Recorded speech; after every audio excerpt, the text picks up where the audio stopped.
武汉肺炎的疫情现在全球都很担心，美国职棒大联盟也提高了警戒。今天小熊队的日本王牌达比修有就因为出现了咳嗽的症状，被球队取消了先发出赛。一开始达比修先在社群媒体上自曝出现了咳嗽的状况，还很担心自己是不是得了武汉肺炎。不过之后到医院检查，确定没事，虚惊一场。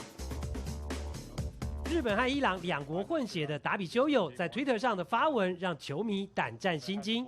他说，由于昨天开始咳嗽，在无法排除新冠肺炎的情况之下，还是不要进出球场，因此主动告知球队，所以今天的先发取消，现在正在医院检查，希望没事。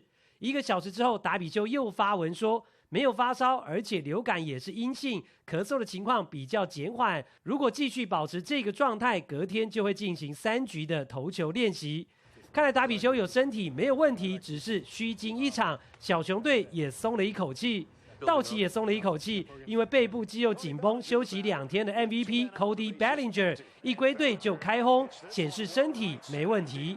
Back it goes. This ball's gone. A home run, Bellinger. His first of the spring.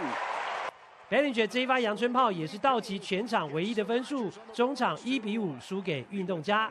同样是球队主炮，费城人的 Bryce Harper 状况更好。Offered back to the track, at the wall and gone. Bryce Harper with his third home run of the spring. 这发2分炮也帮助费城人中场5-3击败蓝鸟。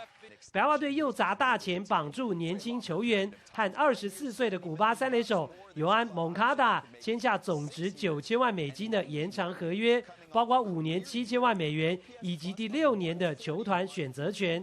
一直被视为是大物的蒙卡达，去年终于打出突破年，击出25支全垒打，79分打点，打击率3.15%，白袜锁定他成为球队重要的基石。民事新闻陈建军、王太奇综合报道。